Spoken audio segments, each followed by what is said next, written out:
Welcome everyone to another episode of Your Retro Bros TV, episode 11. Episode 11.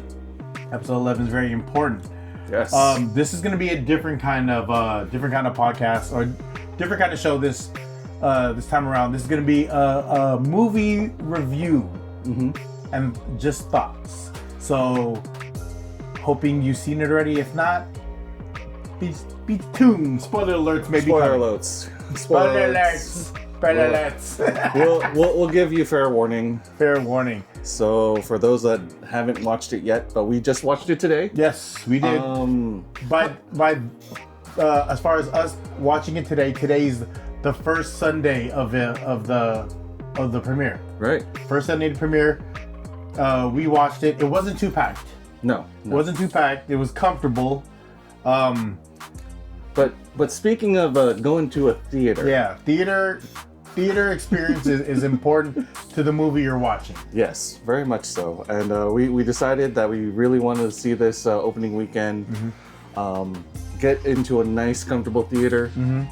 So, and one thing we do want to kind of talk about, which we thought of as we were getting ready to enjoy the Superman movie. Settled. Right, we were trying to get settled. When you get, you go up to the theater, you grab the snacks you're gonna grab, you grab your drink, you go to the bathroom already. So when you get to the seat, you can just be at your seat. Yes. Okay. Just relax, get settled with your popcorn, your soda, your candies, and just kind of get your seat in a nice, comfortable position because you know you're going to be there. Because now movies are like over 2 hours long. Yeah, empty bladder and an open heart. Right. Two key things, especially with the way that movies have been. It's kind of like you kind of do have to come at it with an open heart now. If you go up there in that age too, you got to make sure that bladder's clean because you don't want to miss the best part. Yes. And then rush back and get pee on your leg. That's not what we're doing today, guys.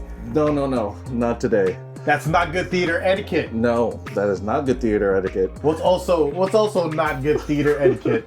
So, we had a rough start with our movie. It was interesting. It was very interesting. We thought we were in the right seats. Correct. Because the row ahead of us pretty much had every seat full. Yeah. You know, and we're like, okay, well then I guess our row is behind because this row is clearly full, or pretty much full that it wouldn't fit us, and our the whole party group. we were with, yeah. So we sat down, and then we come to find out that the group that just came in shortly after us was like, and we were settled. We're literally all settled. We're sitting down, eating popcorn, kind of just watching commercials. I'm staring at my phone. And the guy, these are our seats. And I was like, oh, okay. Then he double checked his tickets and we're actually in the row above. One down. One down, yeah. So we moved over and it was two elderly people. When I say elderly, like they were both clearly grandmas. One was a little younger. Yes. But they were both of grandma age. And then, so I went over and I kind of stood there and I was like, hi. I go, I think these are our seats. She goes, oh, they are? And I go, yeah. And I'm kind of standing there. And of course, during this time, everyone's watching the commotion as far as like who's, someone's in the wrong seat. Oh. And so I'm kind of hovering above her. And then because I don't want to feel like I'm looking down at her, I actually sat down next to her because she took her phone out. She was like, oh, my phone's off. And she turned it off, which is great. Great theater etiquette. Great theater etiquette. Completely off. She did not have an Apple Watch. Anything could have happened throughout the movie, and she would not get the call till the end of the movie. Right. So her phone was off, and I was like, oh, I pointed that out. I was like, oh, your phone's off. I go, you're better than me. My phone was on this whole time. And granted, the movie didn't start. Right. We still had a good few minutes before the movie started. Yeah, we got there at perfect timing for this to happen. Right. So they actually got up, and they had to go to another seat. Me and our party got settled. And then as soon as we get settled, like, we're watching them. And then she doesn't know, technology as far as knowing where your seats are, it's a big thing because having claiming your seat now is such a convenience to the movie experience. Oh, yeah. Especially now when, let's just say everything's not always well timed when you're trying to get in to watch a movie. Yeah. Right? Yeah. Especially nowadays.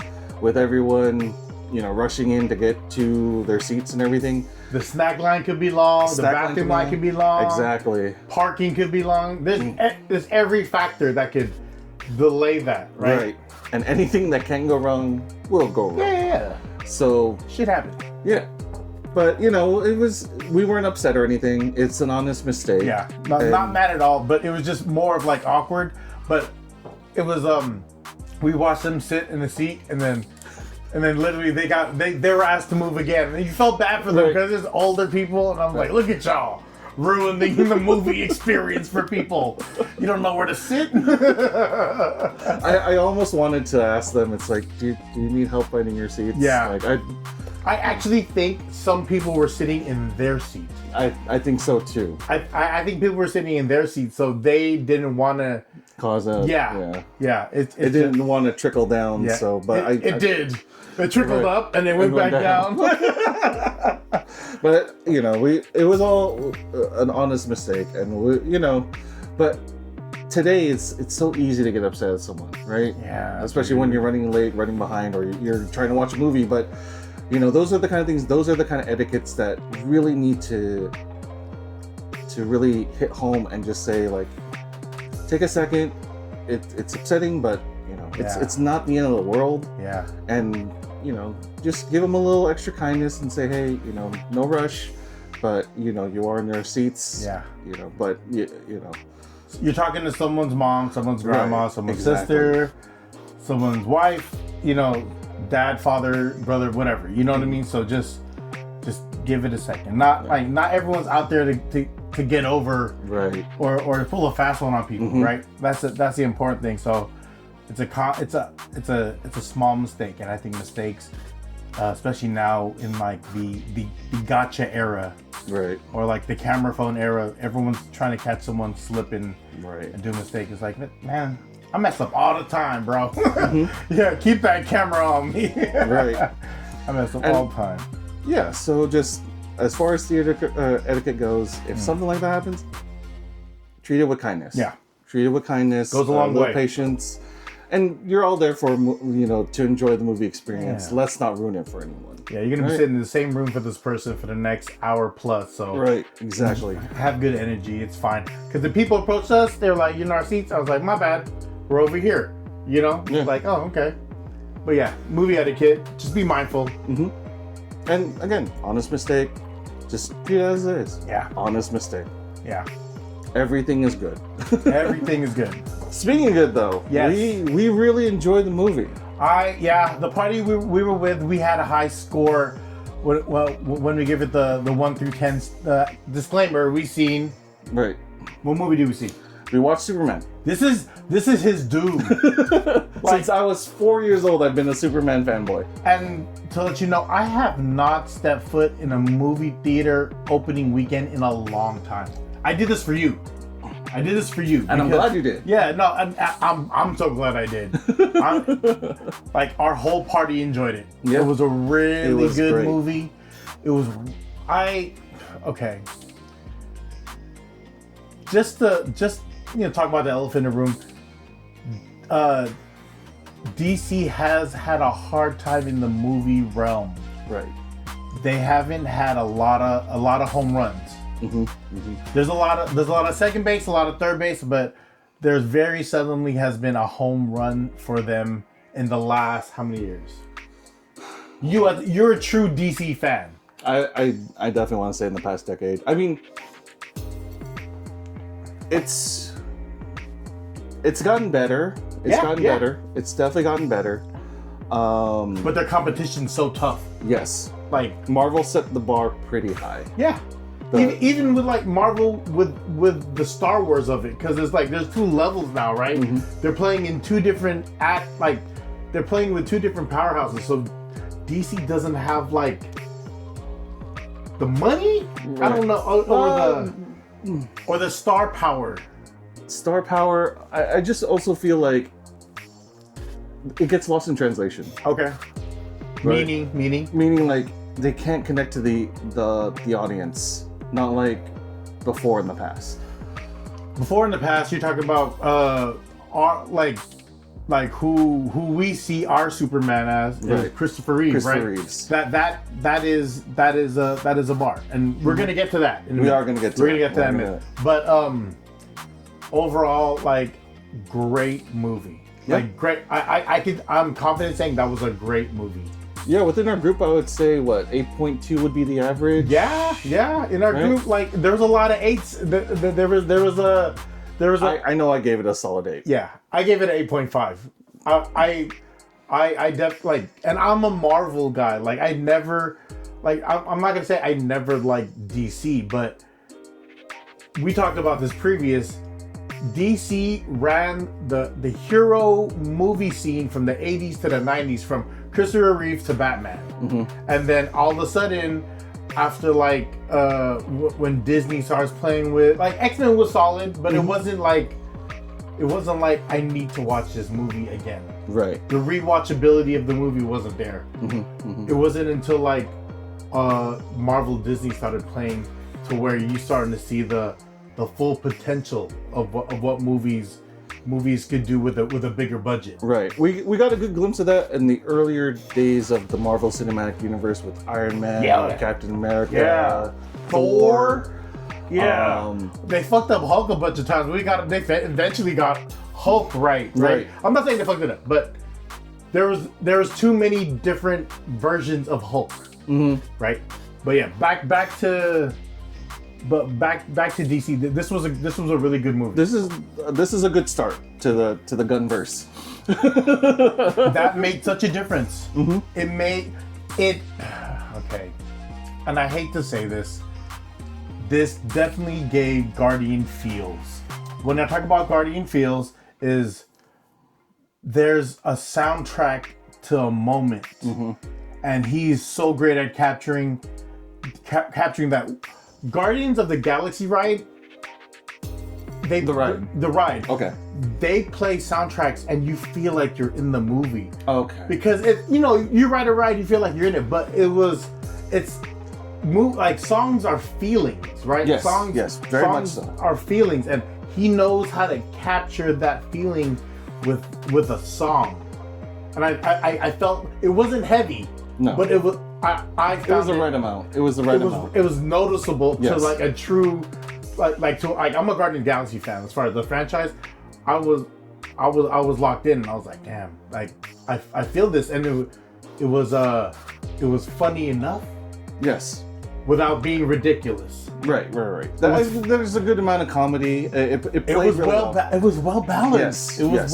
It was a good movie, dude. And the other great thing movie, was, I say great movie. Fuck that.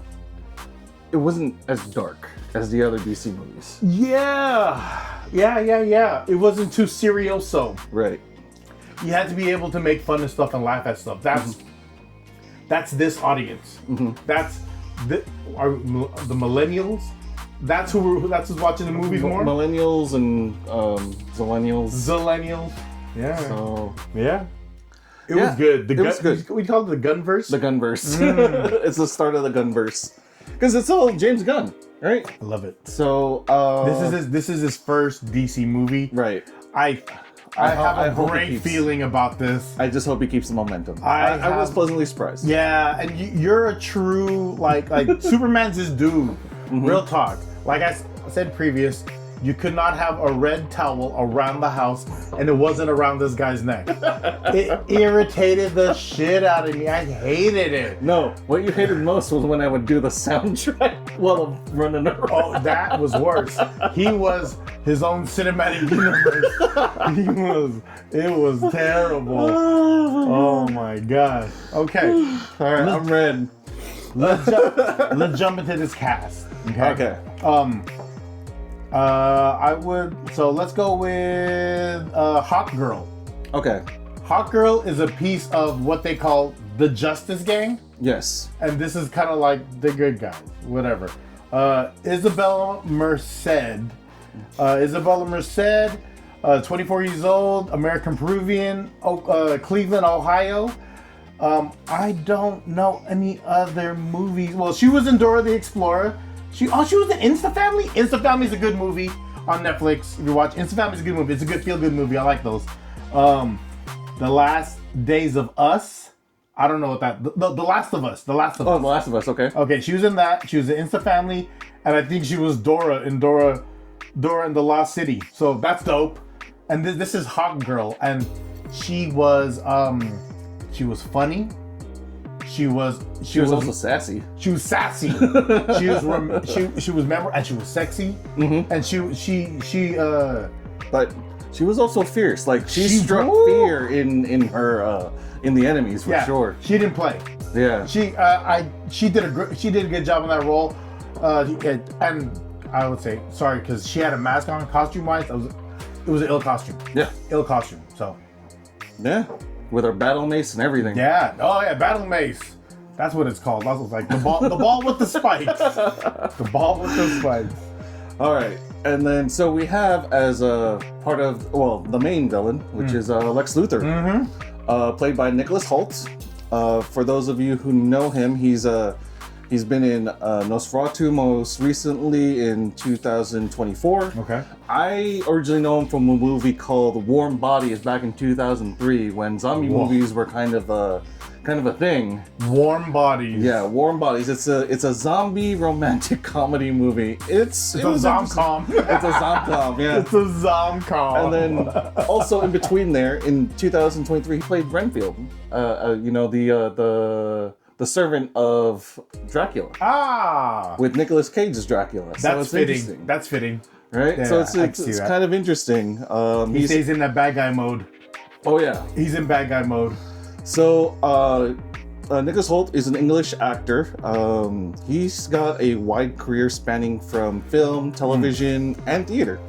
Apparently he's been doing that since he was 8 years old. No. So Damn, 8 years old. He actually did give a really solid performance, I gotta say. Okay, like if I was to go 1 to 10 as far as bad guy and believability, he's up there as far as he's also an 8.5 for me. Like up there as far as bad guy and like emotion, like raw bad guy emotion. That was like he definitely gave that. You hated him. Yeah. Yeah. Like he solidly gave that Lex Luthor aura that I wanted to see. Because like my comparison would be Jean. Yeah. Yeah. From with Christopher Reeve in the first Superman movie. He was very maniacal. Yeah. Very like. I agree. He felt like the evil mastermind for sure. Yeah. And in this version, he did his own version. He wasn't trying to copy anyone. Right. He did his version of it of this, and I thought it was well executed. Well executed. It's been a long, like I said, it's been a long time since I thoroughly enjoyed a DC movie like this. Yes. And he rocked the bald head. Not many people can do that. He rocked the bald head. He did, and it looked like he was supposed to have it the whole time. Like he looked like he's supposed to have it. It was good, solid performance, dude. He's up there in bad guys. Yeah, he's up there in bad guys. And an additional spoiler, but a good side note. I love the fact that they didn't start with origin story. That fact. There is if you're watching it, the beginning of the movie, they reference the number 3 a lot. Yes. We don't know what that means yet. If you know, let us know in the comments. Or if you have any ideas, let us know. Yeah, the 3s that are mentioned. We need to know what that is. Fan theory is the best shit ever. Yeah. That rabbit hole is pretty awesome. Let's get nerdy, guys. Let's get nerdy. I want to know what's happening. Definitely. Next one I would say is the Green Lantern, Nathan Fillion. So this is not the Green Lantern that Ryan Reynolds played. Yeah, no, it's not that kind of Green Lantern. He is from, what is Green Lantern's home from? Oa. Oh, okay. I remember right. Yeah. So the guy that played him, Nathan Fillion, he was in The Rookie 2018. He was in Castle. Oh yeah. He was in Firefly. You talked about that. Yes. That's for me. That's been my start with Nathan Fillion was Firefly. I watched it on Sci-Fi, and yeah, that's where I know him from. And like he's a solid actor. I gotta say. He's also been in Guardians. He's also been in Guardians. He was one of the enemy guards. Is that Guardians? Guardians 3, I believe. Who's the bad guy? It's the guy that got his face scratched off. Oh yeah. Okay. I don't remember right now. But he was there. He was there in that movie. He was one of the guards. He was also in Suicide Squad in 2021. Oh. He was. Yeah, you're right. Guardians. Right. Yeah. Because I remember him. Suicide Squad. I did not see that. Did I miss anything? No. Okay. Not really. Serenity in It 05. was good. It was good, but not like I don't say like. Yeah. He was in Serenity 05. Like you said, he was in Guardians, and he was also in He was a voice on Cars 3. Oh, okay. Well, who was he on Cars 3? Lightning Machine. I don't know. We don't know that. He wasn't anyone important enough. If you know, let us know. Yeah. Fill us in, okay? That's your job. We're only here to entertain. Okay, so I have to say they chose a good Lois Lane. Okay. Can I give you my reason why I like Lois Lane? Sure. Okay. My reason why I like the Lois Lane, because it reminded me of the Christopher Reeve Lois Lane so much. Okay. That's why I liked it. Because when I look at a Lois Lane, it's not for me. Sorry, it's not Kristen Krug because I didn't watch Smallville. Okay. But a lot of people did, and I heard it's a great shit, and she's fly. I'm with it. But my Lois Lane will forever be the Christopher Reeve series of Superman, and it was very similar. It was very similar. She looked kind of like her. She was spunky. She was her own. She was her own character. Yeah.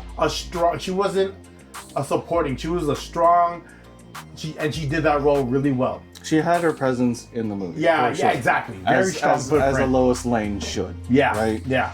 Of a lot of good scenes, emotional scenes with Rachel Brosnahan.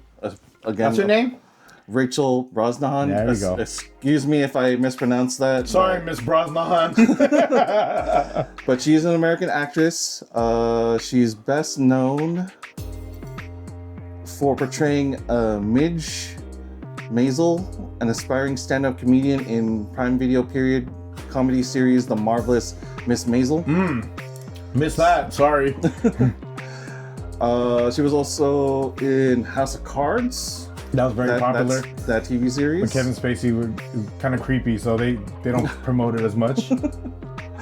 So it's she's a well-seasoned actress. She's also on Orange Is the New Black. Oh, okay. I did not know that. Yeah. Honestly, have not watched the series. It's pretty good. Between anime and cartoon. Yeah. My day is full, bro. K-drama. My day is full. And video game.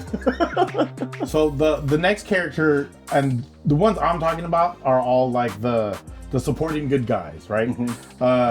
And I apologize if I say this wrong. I would say it's Edie Gathegi. Yeah. Okay. Apologize if I didn't say that right.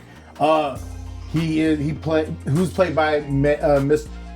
Mr. Terrific. Yes. I really liked him as Mr. Terrific. Like he was terrific. He was terrific. He didn't show any emotion, but he showed so much emotion at the same time. Mm-hmm. Like I don't know who Mr. Terrific is. I know who Hawkgirl is, but I don't know her. I know there's a Hawkgirl. Mm-hmm. Of course I know who Green Lantern is, but I don't know this version of the Green Lantern. So for Mr. Terrific, just to be like a super smart guy, right? Almost a Professor X kind of guy. Ish. He's genius more like he's definitely like a genius. Definitely a genius. Definitely a genius. Yeah, Beast would be a great comparison. Yeah. Great comparison. Yeah, and then he's but it's also like he's like a Hawkeye because he has those little spear things. Oh, he T-spheres. has T-spheres. Yeah, T-spheres. He has some great scenes. Like his tech is really good. Yeah, almost Batman level. Yeah. He was one of the strong. Yeah, his presence is definitely felt. And as far as what I see, one of the more important figures we see that I could probably see them transitioning into talking about more. But I think his role was great. Yeah. I loved it. Honestly, it's so they're referenced as metahumans. Yeah. In the movie. So, which is different from Superman. Superman is an actual alien. So that's the thing. What's the difference between metahuman? What is a metahuman? So what is a metahuman is considered a human being that's evolved to another stage. So kind of like the mutants from X-Men. Yeah, okay. So, but of Earth. So they're humans that have gone through a level of evolution, arguably except for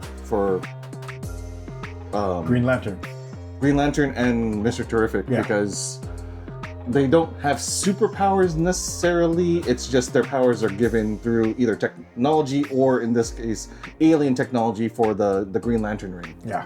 So like I said, Edie Gathegi, dope. Kenyan American actor, he's 46 years old. He was in Twilight in 08. He was in X-Men's First Class, Startup. He was in House. House is such a dope show.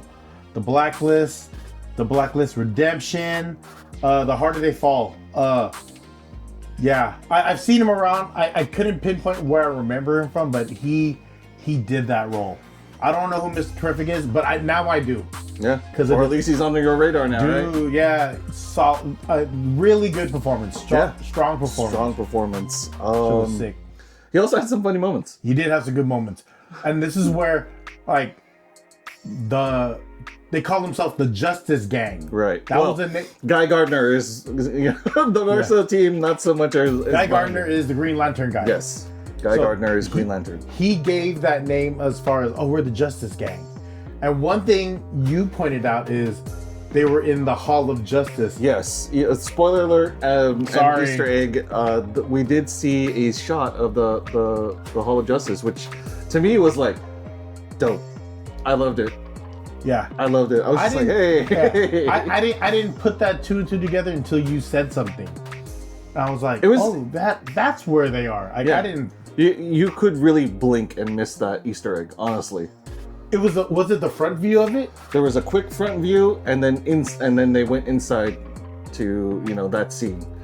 So again, we're trying not to spoil too much, but we're trying to give detail as well. Yeah. So. Yeah. Well, it was a beautiful performance, man. I'm a fan.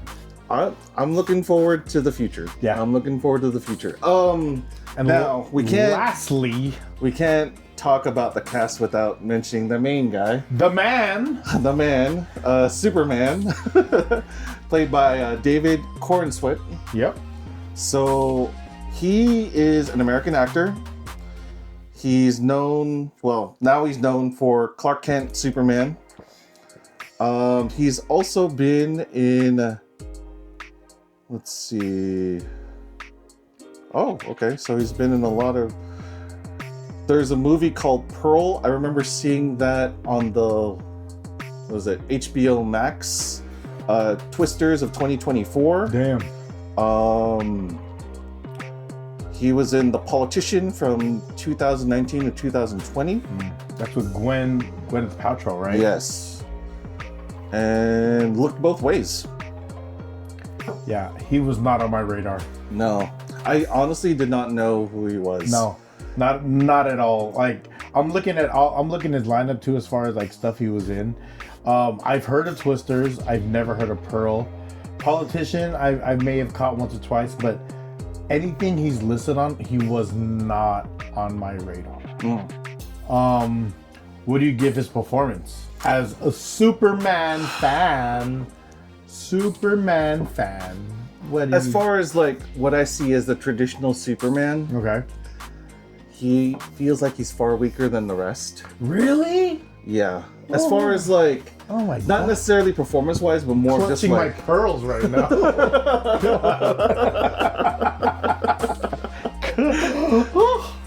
But as far as his own Superman, I gotta say he did a good job because he definitely showed a different side of Superman that's more emotional, is willing to admit that he made mistakes, doesn't have to be the picture perfect ideal, which is kind of what I feel like James Gunn was going for.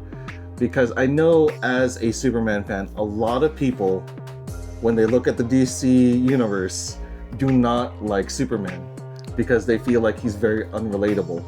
Because he's supposed to be, you know, this superpowered alien being that, you know, right off the bat has amazing powers that no one can, is essentially overpowered since birth, since coming to Earth. He is the illest character, right? Like, as far as if you're playing Street Fighter and then it was all DC characters, that would be like the M Bison, right? The final boss of this level, because he has everything. Yeah. Right? He's that dude. He's definitely that dude, and it's a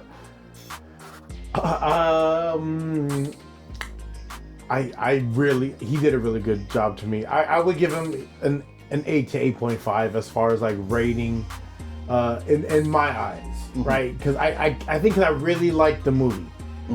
But it's important to have good actors, but it's important to have a great cast, right? Like, I felt like they really worked together to make this happen. Yeah. Everything, I don't know. He did a great job to me. I'll give him an 8.5. In my Supermans, he's probably number 2. Okay. So in your Supermans, there's 4, right? There's Christopher Reeve. Christopher Reeve is my number 1. Okay, that's your number 1. That's my number 1 too. Off top. Dean Cain is my number 2. Oh, I forgot about Dean Cain. So he's like a 3 to me. He's like that Filipino uncle. Is he Filipino, right? Yeah. Is he number 2 because he's Filipino? No. Don't get off there. Get the hell out of here. Because I watched the Superman and Lois growing up. So there was a show called Lois, right? That was that show, Lois? I don't know if it was Lois, but I know it was Dean Cain. Dean Cain was my other Superman. I forgot that dude was Superman. Get out of here. And then I honestly say Brandon Routh did a good job as Superman. Brandon Routh, well, which is that Superman? The most recent?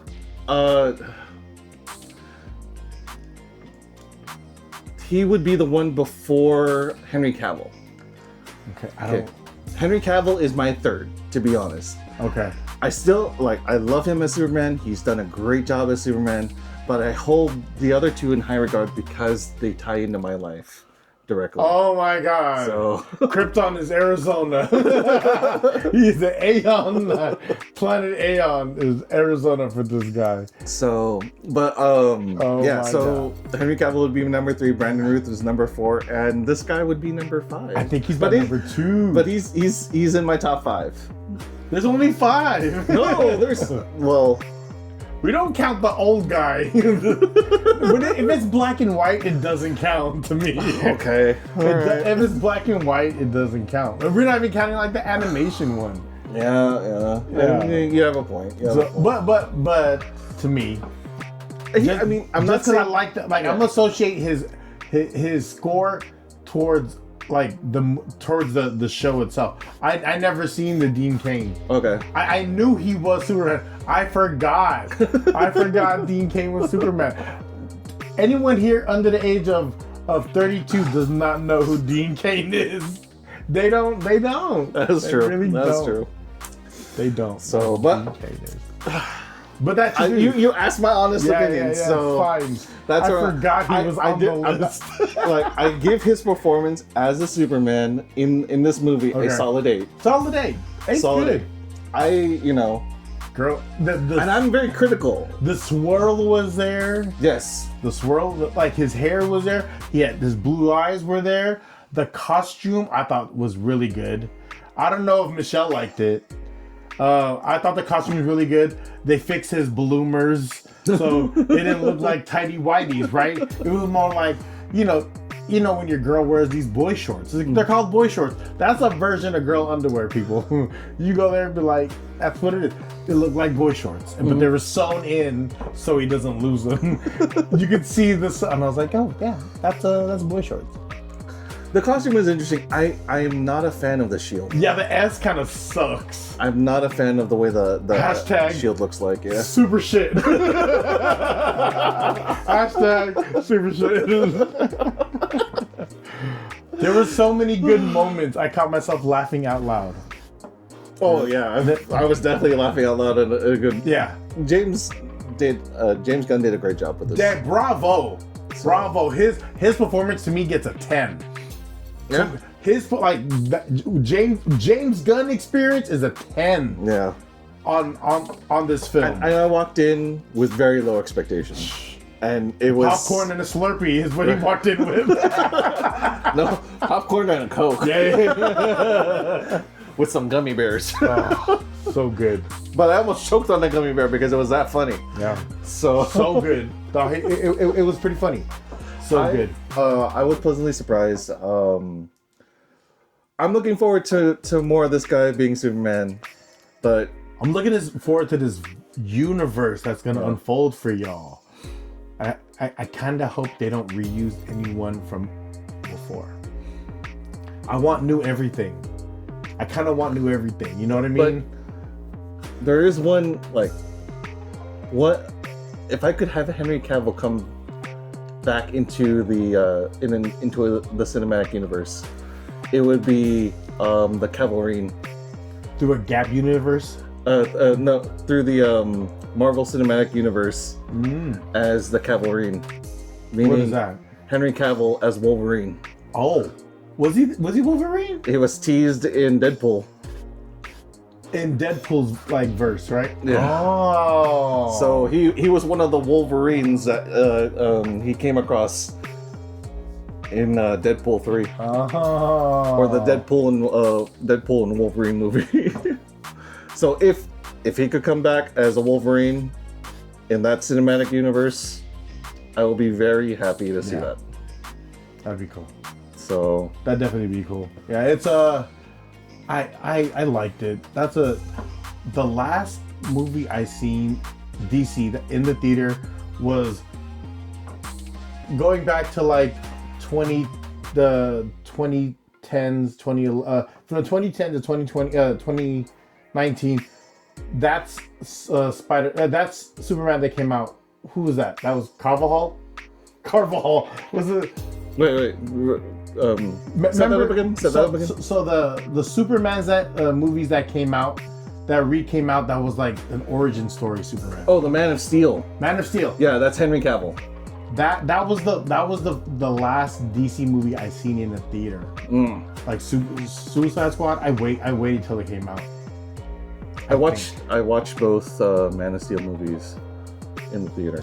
Man of Steel was really good, but I like the James Gunn-ness of this movie. Yeah, I'm a fan. So you're looking forward to the Gunverse? Yeah, I'm a fan. Man. Okay, so even further spoiler. Spoiling the spoiler.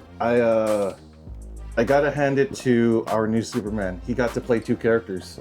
Yeah. Okay, that was cool. So he not only played Superman, he also played Ultraman. Yeah. And you had asked me about him previously before.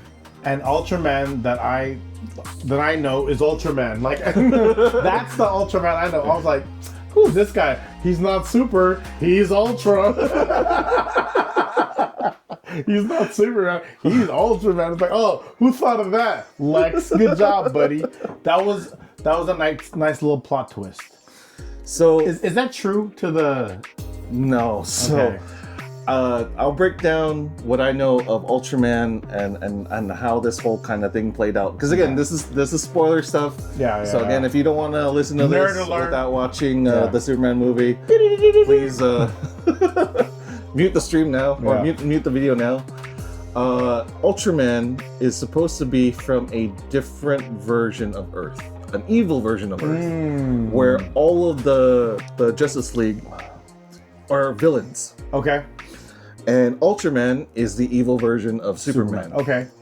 So but in this version, and that's what I was kind of thinking because they didn't show Ultraman's face for the longest time in the movie. Mm-hmm. But when they mentioned that Lex is creating a pocket universe that apparently breaks, like he set off an explosion in between different universes, so he created his own pocket universe. Okay.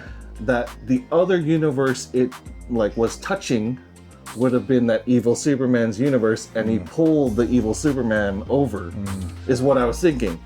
But what we actually got was more of a Nuclear Man situation from Christopher Reeve's original Superman movies, which is a manufactured Superman or Superman-like he was character. Genetically modified. Right. He was a GMO'd Superman from a strand of his hair, and that's how they were able to find the fortress of solitude to get in. So, spoiler alert. Yeah. But you also kind of get a little bit of Bizarro in there because he's supposed to be the dumber version of Superman. Yeah, he's like, he's as strong as you, stronger than you, but he's not as smart. Right. And I felt like Lex was like the ultimate streamer. He was like the leader of an esports team is what it felt like. Yeah. Like all of his computer nerds were like they're cheering as they're like executing these moves against Superman. I'm like, bunch of esports nerds. Very cool. Very cool. I loved it. Shout out to the Asian guy with glasses and braces, because I thought you were the mega nerd of them all. And shout out to the Filipino guy that was stuck in the window. There's a Filipino. You see that Filipino guy? I was like, why is that guy just staring out the window? Like, what's dude doing? I was like, hey, look, we Filipinos on here. I was like, well, he's not doing nothing though. They was zoomed in on him hella times. I was like, Kuya, move. Kuya. You're blocking the view. Eating your funness off camera. Yeah, did you see that though, right? I was like, dude gotta be Filipino, man. I noticed him too. I was like, what? Dude is definitely Filipino, and he's getting some serious camera time. Oh man. Like, you can see the sweat on his brow. Like it was like this. Holy shit. It's like, was he supposed to be there? Did they just keep it in? Yeah. It was like, oh, whatever. They needed B-roll. We needed an extra. It's good B-roll. Shout out to you, Kuya. Your whole family is proud. Hey, come on the podcast. Kuya. Let us know the experience. Yeah. Oh, man. Send me your IG. We'll hit you up, man. We'll hit you up. But overall, good experience. Yeah. 8.2 was what was the score from the party that we watched? Well, it was 8 across the boards. Absolutely 8 across the board. There was nothing below 8. Let's just say that. There was nothing below 8. No one scored below an 8. And very well, like, I gotta say, it's a good start. Yeah. It's a solid good start. I'm looking forward to more. I'm very interested to see what happens with Supergirl. Because she has a movie in 2026. And then, what's the dog's name? Crypto. Shout out to Crypto, too. Crypto had a big part in this movie. Oh, yeah. I don't even know what the dog's name is, but that's Crypto. I think Crypto really did his thing as far as making a presence felt that wasn't a human. Right. There was so much personality behind Crypto. Yeah. As a dog, and it was captured very well on camera, and you felt it. If you ever owned a dog, you felt all those emotions. Supergirl is Millie Alcock, and where I know her from is House of Dragons. Okay. Where I know her from is House of Dragons. But I didn't recognize her right away because it was very brief. Yeah, very brief. It's the fun cousin that comes over that causes trouble. You know, that could be me. that is me in our family. I'm like, not anymore. Relax, Ate Jenny. Not anymore. Easy kalong, tiger. Easy kalong. I'm a different person now. But yes, she's fun. Her energy's fun. You definitely see the range of emotions. Can I talk about one scene? Yes. Okay, spoiler alert. There's one scene to where Clark is sitting with his father Clark is sitting with his father. Clark's outside eating a bowl of oatmeal, whatever, in his parents' house. There was some symbolism there, and I'm gonna point out to you. And then, so when the scene starts, he's wearing sweats and he's wearing like a pajama top, and he's sitting outside of his parents' house, but he's also shoeless. I don't know if you noticed that. He had no shoes, no socks on. Yep. So he was, to me, what that told me is he's getting grounded. Like he's very much home. Yeah, he's home and he's getting grounded and he's getting in touch with what. For me, when you get like people know, like if you want to be grounded, like you go barefoot and go walk in some grass. That will really ground you. And he was home. He was comfortable. He was in his space. And then he's sitting outside. His dad comes outside and tells him to scoot over. His dad doesn't have a lot of scenes in the movie. It's the mom that's doing most of the talking.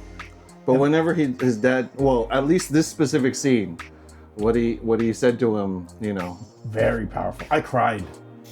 I was holding back. I said, "Fuck it." Yeah. I cried.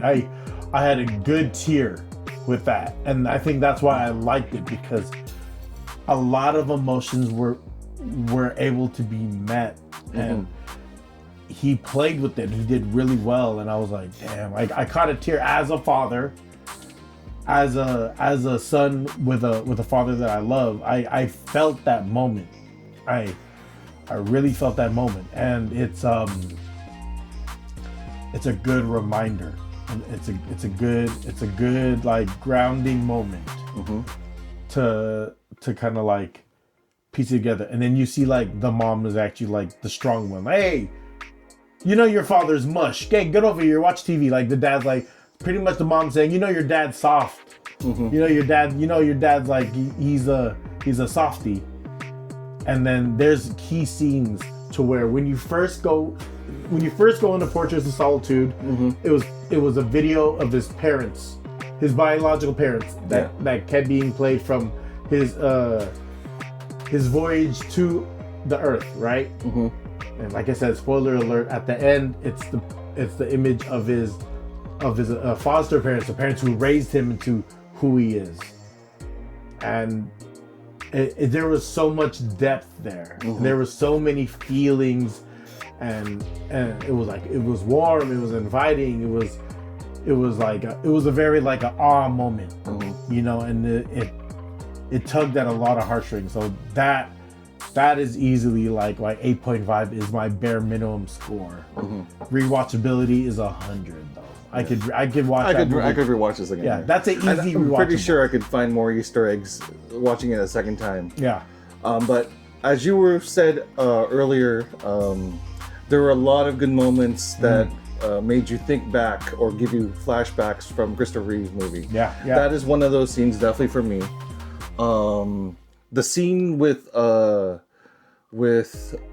Superman, Clark and Lois in their apartment talking, having that interview, kind of made me think of that. Oh, the interview. Oh, yeah. Kind of made me think of that as well.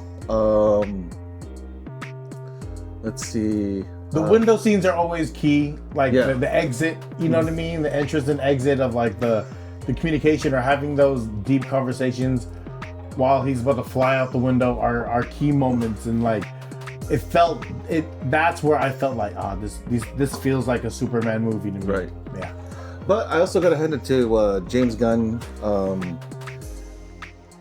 When Superman came back, and was talking with Lois, there was the fight scene that was happening outside with the Justice Gang, just to also give layers to that universe and world. It's like, Superman's the main guy, but these guys are also present here as well. Yeah, he's not, he was like, they got that. Right. It's not a big deal. Right. Yeah, they got that. He was worried about something else, not spoiling too much. But yes, it's, I was like, yeah, James Gunn definitely got his layers in.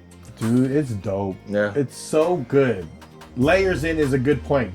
There's a lot of layers. It's fun. It's a fun, it's a good movie. It's a feel-good movie. I can't wait to watch it again. I can't wait to watch it again. Yeah.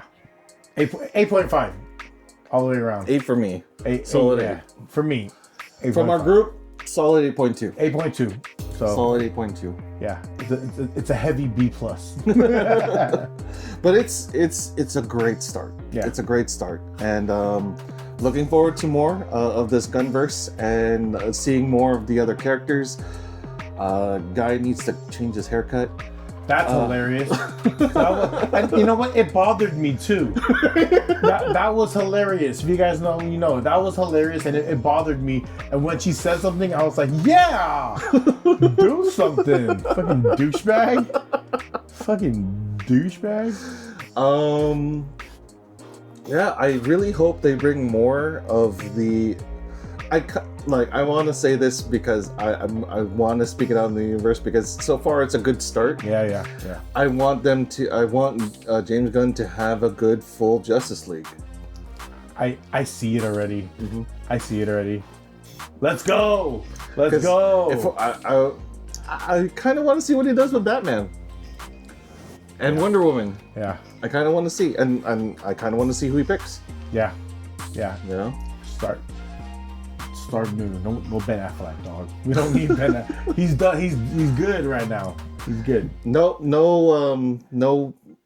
hate towards you, Ben. You did what you could as Batman, and we're done now, though, dog. Yeah. You can be Daredevil again. Cut. No. It's fine.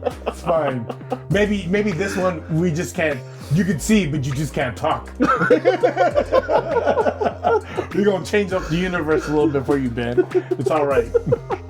Oh my god. Sorry, this is a little different. Well, this is a little different from what we normally do. Yeah. But we after seeing this movie, this is what we really strongly felt like we wanted to do for this episode. So. Exactly. And then just to round it out, we're gonna go to Toys on the Table. Yes. Toys on the Table. So this is a Super 7 MF Doom. It comes with MF Doom. It comes with a spoon and it comes with a MF Doom bowl. This was a gift from my boy Rudy. Shout out to Rudy, man. Appreciate you, man. This is one of my favorite movies ever. Do you understand what's going on here? No. This is from the movie Big, which is Tom Hanks. Shout out to the Bay Area. Tom Hanks. This is Josh Baskin on the big piano. And this is Josh Baskin in his all-white outfit when he was eating the baby corn. If you know about baby corn in the movie Big, that's big. This is the Mountain from Game of Thrones. Shout out to Supergirl. This was a terrifying character. Michelle had a hard time sleeping when this album come on. And just playing into the pleasure of my bad guys, this is Destro from G.I. Joe. And you didn't watch Game of Thrones though, huh? I did not. No. I need to. I know I need to. There's a lot that I Lots have of to... boobies. Is there? Okay. It's booby free. Not to watch with my parents. Got it. Booby free environment. Yeah, it's not a lot of dry humps and lots of boobies. It's like it's like a 21 and up party and everyone's 21. A lot of dry humping. Do you know who Destro is from G.I. Joe? Yes. Well, you're not G.I. Joe because that's too young. That's too old for you, right? Well, we also had the movie remakes, right? Yeah. So Destro was the one with his face completely changed, right? Like no, steel? That's two. Oh. Steel. Yes. Yeah. Yes. That's what I mean, right? Like his face is completely changed into steel. That reminds me of anything G.I. Joe reminds me of my cousin Jippy. Yes. Anything G.I. Joe reminds me of Jippy. Definitely. He has a collection and he won't give it to me.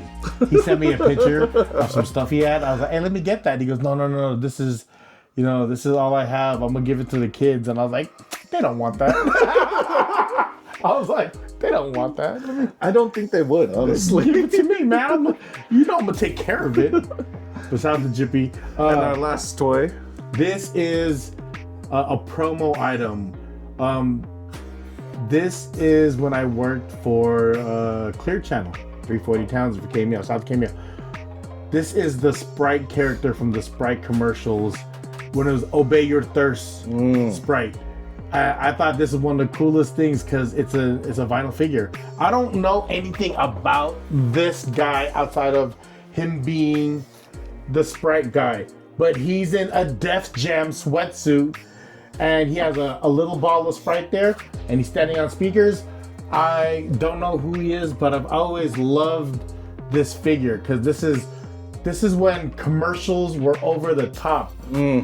They don't do commercials like they do anymore. All the commercials are now on YouTube or on Instagram. But this Obey Your Thirst promo for Sprite, it's a Sprite promo. He's wearing a Def Jam sweat fit, and he never left the box. This is one of my favorite pieces because I have never seen this outside of when we gave him away in the box still. And when I was working there, I would collect certain stuff, and that's what working through radio and like promotion reignited the collector and toy stuff because we get a lot of cool stuff. I lost a lot of cool stuff, but we get a lot of cool stuff, and there's certain things that I kept that remind me of those times, and that's one of my faves. So on this episode of Your Retro Bros TV, episode 11, we are drunk meat full because we ate at a Brazilian barbecue. It was delicious. It was the first experience. What do you give it? I would give that a solid 10, honestly. Solid 10. This is 11 would eat there again, for sure. Brazilian barbecue. It's his first Brazilian churrascaria barbecue experience. One of me and Michelle's faves. So, shout out to 20-year anniversaries. Cheers. Cheers to that. And shout out to Your Retro Bros, episode 11.